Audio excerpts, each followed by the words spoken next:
ಎಲ್ಲರಿಗೂ ನಮಸ್ತೆ. ಫೆಬ್ರವರಿ 26ನೇ ತಾರೀಕು ಶಿವರಾತ್ರಿ ಹಬ್ಬ ಇರುವುದರಿಂದ ಶಿವನಿಗೆ ಶ್ರೇಷ್ಠವಾದ ಅಕ್ಕಿ ಹಿಟ್ಟಿನ ದೀಪ ಮಾಡುವ ವಿಧಾನ.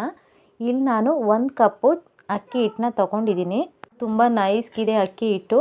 ಅದಕ್ಕೆ ಇವಾಗ ಸ್ವಲ್ಪ ನೀರು ಹಾಕಿ ನಿಧಾನವಾಗಿ ಮಿಕ್ಸ್ ಮಾಡಿಕೊಂಡು ಕಲಿಸ್ಕೊಬೇಕು. ಜಾಸ್ತಿ ನೀರು ಹಾಕಿದ್ರೆ ಅದು ಚೆನ್ನಾಗಿ ಬರಲ್ಲ ದೀಪ.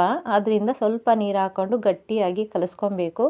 ನಂತರ ಕಲಸಿದ ನಂತರ ಅದನ್ನು ನೈಸಾಗಿ ಉಂಡೆ ಮಾಡ್ಕೊಬೇಕು. ಮಾಡ್ಕೊಂಡಿದ್ದೀನಿ. ಅದರ ಮಧ್ಯದಲ್ಲಿ ಹೋಲ್ ಮಾಡಿಕೊಂಡು ನಿಧಾನವಾಗಿ ದೀಪದ ಆಕಾರ ಥರ ನಿಧಾನವಾಗಿ ಮಾಡ್ಕೊತಾ ಹೋಗಬೇಕು. ಇವಾಗ ದೀಪ ಆಗಿದೆ.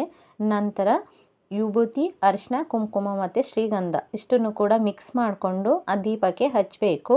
ಹಾಗೆಯೇ ಈ ಕಡೆ ಒಂದು ಪ್ಲೇಟ್ ತೊಗೊಂಡಿದ್ದೀನಿ. ಅದರೊಳಗಡೆ ರುದ್ರಾಕ್ಷಿ ಮಣಿಗಳನ್ನು ಕೂಡ ಹಾಕಿದ್ದೀನಿ. ಇವಾಗ ಅಕ್ಕಿ ಹಿಟ್ಟಿನ ದೀಪನ ರುದ್ರಾಕ್ಷಿ ಮಣಿಗಳ ಮೇಲೆ ಇಟ್ಕೊಬೇಕು. ಇಟ್ಟಿದ ನಂತರ ಅದಕ್ಕೆ ಜೋಡಿ ಬತ್ತಿನ ಹಾಕಬೇಕು. ದೀಪಕ್ಕೆ ಒಂಟಿ ಬತ್ತಿನ ಯಾವತ್ತೂ ಹಾಕಬಾರ್ದು, ಜೋಡಿ ಬತ್ತಿನ ಹಾಕಬೇಕು.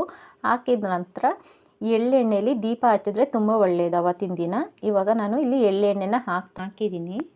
ನಂತರ ಹೂವು ಮತ್ತು ಬಿಲ್ಪತ್ರೆ ಹಾಗೆಯೇ ತುಂಬೆ ಹೂವು ಕೂಡ ಹಾಕಿ ಅಲಂಕಾರ ಮಾಡ್ತಾ ಇದ್ದೀನಿ. ತುಂಬೆ ಹೂವು ಕೂಡ ಶಿವನಿಗೆ ಶ್ರೇಷ್ಠವಾದದ್ದು.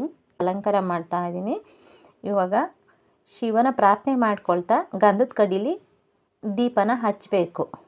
ಗಂಧದ ಕಡ್ಡಿಲೇ ದೀಪ ಹಚ್ಚಿದ್ರೆ ತುಂಬ ಒಳ್ಳೆಯದು. ಗಂಧದ ಕಡ್ಡಿಲಿ ಹಚ್ಚಿ ನಿಮ್ಮ ಮನಸ್ಸಲ್ಲಿ ಏನಾದರೂ ಒಂದು ಸಂಕಲ್ಪ ಮಾಡಿಕೊಂಡು ಶಿವನ ಪ್ರಾರ್ಥನೆ ಮಾಡ್ಕೊಳ್ತಾ ದೀಪ ಹಚ್ಚಿ ಬೆಳಗಬೇಕು. ಇದನ್ನು ಸಂಜೆ 4:30ರಿಂದ ಸಂಜೆ 7 ಗಂಟೆ ಒಳಗಡೆ ಹಚ್ಚಬೇಕು. ತುಂಬ ಒಳ್ಳೆಯದು.